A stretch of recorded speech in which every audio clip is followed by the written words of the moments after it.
Hello and welcome back to Movie Recap Time. Today, we will be recapping a 2009 science fiction disaster movie titled 2012. But before we start, if you enjoy our recaps, please subscribe as it helps us more than you know. Enjoy! The film starts in 2009. A geologist, Adrian, traveled to India to meet Satnam. After exchanging pleasantries, Satnam took Adrian down into an abandoned copper mine about 1,100 feet below sea level. He introduced Adrian to the other scientist he was working with and showed him a new type of neutrino from the new solar flare 2 days ago. Adrian was shocked about this development. He took Adrian to another room and showed him a well that goes about 600 feet down. He told him the neutrinos are heating the Earth's core. After hearing the news, Adrian went back to America. He crashed a fundraising party to meet with Anheuser. Although Anheuser didn't want to give him an audience after much hesitation, he collected the file from him. Anheuser immediately took him to the president. The president said he had gotten research from his scientists that confirmed the assertion during the meeting.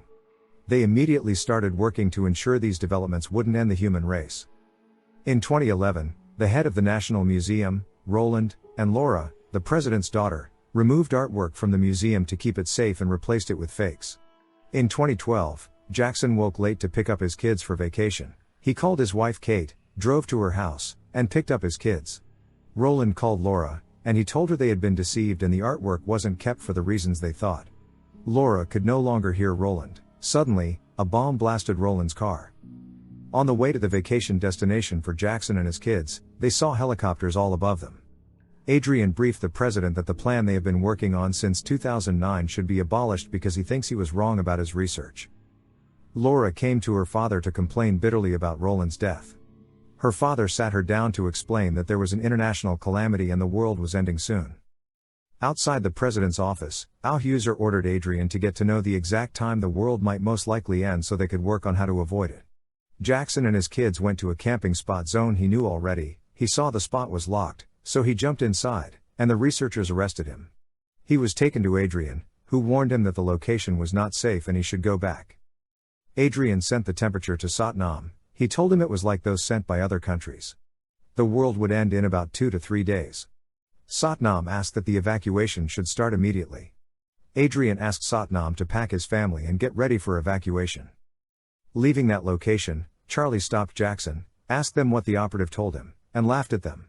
Getting back to their camp, Jackson browsed about the issue and saw a page run by Charlie. He went into the woods to find Charlie. He asked Charlie what was happening, and Charlie informed him it was just like the apocalypse, the end of the world. Charlie showed him his animation explanation of it. Jackson asked why Charlie hadn't spoken up and told the whole public about it. Charlie informed him that everyone who talked died. He told him the government had built a spaceship and they were planning to evacuate. There was a large earthquake at a supermarket where Kate shops with her husband. While her husband Gordon complained about Jackson visiting them, Kate withdrew from him. He said he felt something is dividing them. Suddenly, the ground was divided into two and indeed divided them. Jackson and the kids visited a store to buy mosquito repellents. When they saw the news about the supermarket, Kate called her kids and asked them to come back home. Seeing the recent happening, evacuation should be immediate, so the president has a virtual meeting with other presidents as they plan to board the evacuation ship. Zoltan was at the boxing ring. His father, Karpov, encouraged him. The fight started. Karpov got a notification of the plane, and he was set to board immediately. Jackson went to drop the kids off with Kate. As he drove off, his boss called and instructed him to take his spoiled kids to the helicopter. He proceeded home to pick up the kids. After dropping them off, he commented, "Goodbye, you bastards." One of the twins replied that he would die as they were going to a safe place. He entered the car and listened to some of the conspiracy theories by Charlie. He ran to a store with a plane and asked the pilot to please drive his family as he ran down to Kate. He told her to pack the kids, but Kate called him crazy. Kate said the governor had announced nothing was going on. Suddenly, there was a massive earthquake. When Jackson arrived, he drove the whole family through the earthquake till they got to the plane. The casualty had killed the pilot. They convinced Gordon, Kate's husband, to drive the aircraft since the pilot was dead. Although it proved very different, Gordon drove the plane till they were safe. Jackson told Kate that Charlie knew about everything before it happened. Charlie had a map of a spaceship the government was building.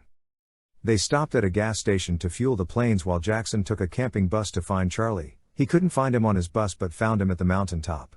When he got there, he asked for the map, and Charles described the map's location on his camping bus.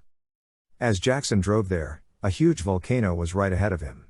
He ran onto the camping bus and found the map. Before he could get back to the plane, Gordon was about to leave. Noah insisted Gordon wait for him. When he got back into the plane and checked the map, the space was built in China, and they needed a bigger plane. Adrian overheard Anheuser calling his mother and telling her she would call her back at the president's office the following week. Adrian asked him if he couldn't get an extra ticket for his mother, but Anheuser said his mother was 87 and in a wheelchair, so she would like to meet her. Adrian showed Anheuser news of people panicking due to environmental issues. He asked that the public be briefed about what was happening. Still, Anheuser insisted nothing would be said until the evacuation plane moved. The plane arrived, and Anheuser called for the president, who was actually in the chapel praying. Anheuser asked the president to leave whatever he was doing and enter the plane, but the president refused. Adrian spoke to the president. The president wished they had done things better. He wished they had made plans to evacuate more people. He asked Adrian if he knew how it felt that he would be the last president of America. The other personnel went to the evacuation plane. Adrian asked that Anheuser wait for the prime minister, but Anheuser refused to stay. When Adrian got angry, he told Adrian he knew he had betrayed the course by telling his father. At that point, Adrian realized that everyone who had died was killed by the government because they knew about the escape plan. Laura asked for her father on the plane. The president spoke to her. He told her he couldn't go on the plane as he had to stay with the people. Since the plane had moved, it was time to break the news to the people. The president gave a live press conference, where he explained to all the Americans that their world was ending. He ended his broadcast with a Bible quotation, "The Lord is my shepherd." Jackson stayed to watch the news. He saw Karpov. He overheard Karpov's pilot talking about a plane, and the pilot said he needed a co-pilot. Jackson presented Gordon as a co-pilot, so Karpov allowed them into his plane. There was an earthquake coming, and the two pilots tried to hold the plane as the plane later became stable. In China, a boy told Great Rinkafy about the space tunnel built. He said his brother worked at the tunnel. The rumor may be true, painting a physical image with a cup and tea. Great Rinkafy told him he was full of controversies. He should remove controversies so he can be more sincere. The boy went to his grandma to pick her up too, but she refused to go. She said he was crazy. In the plane Jackson was, everyone in the plane tried to catch up with old times. Jackson asked Karpov how much he paid for the space. He said he paid €1 billion per seat. The kids also caught up with old times. They talked about the fact that their parents were divorced. Shasa, the pilot to them, would need to stop at Hawaii for fuel. Unfortunately, Hawaii was burnt down completely, so they couldn't stop, and there was not enough fuel. At the evacuation plane, Adrian spoke to Laura, who asked about the fate of her father and every other person on Earth. Adrian told them they would leave that to nature. He appreciated her for preserving the artworks when they changed it. He told her the ones on that plane were history. He had a copy of the book written by Jackson, showed her the copy, and told her it is now part of the history of America. At the White House, the president turned his office into a refugee home to die with his citizens. A huge earthquake brought down a whole building and collapsed on the White House. Communication to the White House stopped, and the president was assumed dead. The president of Russia called the evacuation plane for briefing. He was told all the other presidents evacuated except the presidents of America and Italy, who depended on the power of prayers. The president of Italy gathered the Roman Catholics together for prayers, but the building collapsed, and they died. On the cruise ship where Adrian's father was, the temperature under the water caused a tsunami that caused the ship to begin to shake. It capsized. The water flowed into the White House. Seeing the water coming, the president commented that he would meet his late wife. On the plane, Kate and Jackson caught up with old times. Shasa realized the engine was down to 2. They had just 16 minutes left. He asked Jackson to wake the kids up and prepare for the emergency landing. They used the car. The other entered the car while Shasa tried to land the plane, and Shaha died. The evacuation crew came by. They stopped them, and Karpov showed his green card. The card was for only him and his kids, leaving his girlfriend, Tamara, behind because she was having sex with Shasa. The others were stranded. They waited for a while after they saw the truck the Chinese boy used to pick up his grandmother. Jackson threw stones at the truck to alert them. The truck waited and took them along. The evacuation plane just got to the Ark. Karpov and his kids got there too, and the people with the green cards were told to stay behind. When Adrian realized the slot was sold, he complained. When he arrived at his room in the Ark, he got a call from Satnam, who told him the second wave had started and the airlift didn't come to pick him up.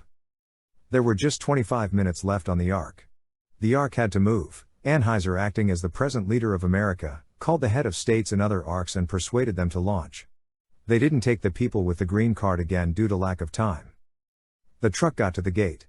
Although the boy's brother hesitated to take them, Kate begged that her children should be taken to safety. The grandmother instructed that everyone would go, so they went along to the ark. They entered through a route only the workers knew of. Tamara saw Karpov outside the ark as the ark prepared to launch. She called for her dog, gave him the fuck you sign, and entered the ark. Seeing the people outside the ark, Adrian asked to speak with the other president. He told them the end of humanity is when humans stop saving each other. He urged them to open the door. As the door opened, Karpov pushed his kids through the door as he jumped to his death. The flooding arrived in China, it attacked the space, they needed to close the door to the ark and launch. Still, something was blocking the hydronic. Adrian saw Jackson was there, the hydraulic doors had closed, thereby trapping Tamara in the middle. Jackson's daughter could get to the other side. Adrian called out for Jackson and told him they were all in danger if the thing that stuck the hydraulics wasn't removed. Making it a suicide mission, Jackson agreed to check the hydraulics. He kissed his family goodbye, but Noah followed him. A few seconds before the ark would hit Mount Everest, Jackson and Noah dislodged the tools. The sailors recovered the ark, and Jackson and Noah returned to safety. 27 days after, Adrian and Laura decided to kick off a relationship. Adrian was informed the ark had reached the Cape of Hope, and Africa had risen above the flood. They opened the door for the passengers to see the sky. Kate and Jackson rekindled their love as they planned to start a home. Thank you for watching the recap. Please remember to subscribe to our channel so you will get notified when we post the next recap. If you enjoyed the recap, we will have a link to buy this movie in the description. See you next time.